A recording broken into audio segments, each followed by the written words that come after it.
Hi everyone and welcome back to the channel. In today's video, we're going to do a full breakdown and guide for Bunet. Victory will taste sweet after the bitterness of war. Please, allow me to cook up a triumph. We're going to cover his backstory, analyze his strengths and weaknesses, at max stats of course. We're going to discuss preferred class options, best skills to inherit, pairing options, weapons, and more. All of this, let me just say, it's my personal opinion based off of my own experiences, so I know there's already going to be some of you in the comments that have completed the game and maxed this character out through different builds. And you know what? That is fantastic. I want you to write in the comments what they are so that we can all go ahead and learn from each other. But for those of you that are newer to the game, this video is going to serve as a great knowledge base for best practices in building Bunet to help you out in your maddening mode run.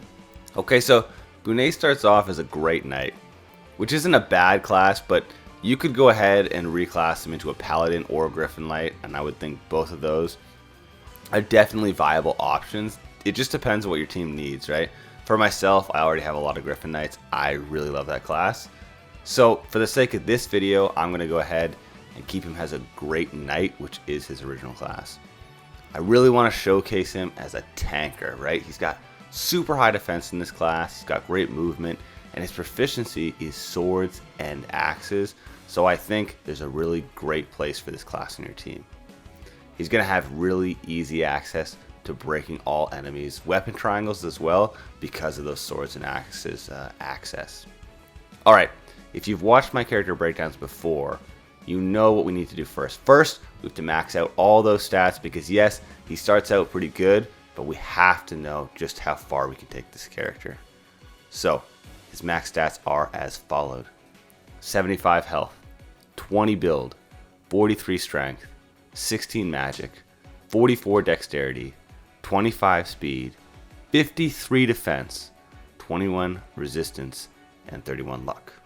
Okay, so when I'm looking at this build so far, what I'm finding I'm most happy with would be, obviously health, build, strength, and defense. All the makings of a really good tanker right here. He's going to be really good against all physical attack units. In fact, I would say Wolf Knights, Sword Masters, and Thieves will be lucky to even scratch this guy.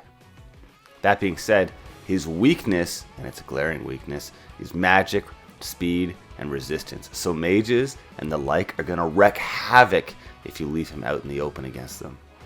These weaknesses can be mitigated through proper in-map strategy, pairings, and inherited skill choices.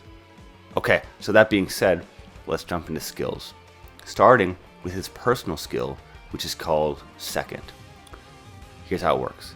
When Bunet eats a meal, he could get another of the same item, the same meal that he just got. This is triggered by his luck. His max luck is 31. And we could inherit skills that enhance this, but honestly, for this skill, it's just not worth it. Even if it triggers, big deal.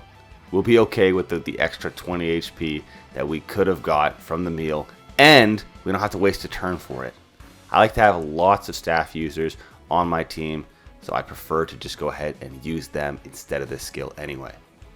Next up, we have his class skill, which is Allied Defense. Here's how it works. If Bunet is in between an ally and a foe, the damage he takes will be reduced by 3 HP for each individual combat. He's a frontline unit, so it's quite easy to actually trigger this, and I actually think it adds up when you're being attacked by multiple enemies, so this is a skill that I'm pretty happy with. Okay, time to fill our 2 inherited slots. The options that I found most useful would be Canter Plus, Weapon Sync Plus, Divine Pulse Plus, Speed/Resistance +5, Magic/Resistance +5, and Lunar Bracelet. As we know, Bunet's weakness is speed and resistance. You gotta be careful because he can easily be taken down by like 2 to 3 mages. So in order to mitigate this, I'm gonna inherit Speed/Resistance +5 and Magic/Resistance +5. These are going to cover off some of those weaknesses and make him a much more reliable tanker. Okay, next up, it's time to pick some weapons for him. I'm going to equip him with Noatan +5, because it's got a fantastic hitting rate, at least in comparison to most axes, which usually have terrible hitting rates. Anyway, I also want to bring a Brave Sword +5 to get those double hits, at least. I would say quadruple hits, but once again, this character is not much for speed, so at least we'll get the doubles. And in addition to that, I want to bring a Levin Sword +5 so that we can attack enemies with low resistance, and a Tomahawk +5 to attack enemies from close and long distances. This combination of weapons has you set up well to break physical enemies, manage doubles, attack at range with swords and axes, and use magical attacks to your benefit. Alright, now on to the final and most important part. Let's talk about his pairings. I've talked over and over about his weaknesses of magic and resistance, and we dealt with some of that through the inherited skills. However, another way to deal with this and help him become the tanker that we want him to be is to give him a health bonus of 15 HP by pairing him with Corrin. You still don't want to expose him to too much magic, but this should help make him a bit more durable in general. There's some great skills here as well. The skill Pair Up from Corrin will allow him to take 0 damage from chain attacks, and the skill Dreadful Aura will freeze a targeted unit and their adjacent allies for 1 turn. That is pretty frickin' sweet and can come in very handy when protecting your allies. The last point that I want to mention that makes this such a great fit is Corrin's skill Sword Focus. This skill increases his hit rate by 30 at the cost of only 10 dodge. Seems fair to me, and this is going to allow him to double and perhaps even finally hit that quadruple when he's using the Brave Sword. Alright, that's all I have on Bunet. Thank you for watching the video. I would love to hear in the comments, how have you built your Bunet? What do you love about this character? I like when we all get a chance to learn from each other. I want to thank you for coming and watching another video. All of the support has been fantastic. If you liked the video, please give the video a like, and if you haven't subscribed yet, can you just do me a quick favor and hit that subscribe button? You rock! And you know what?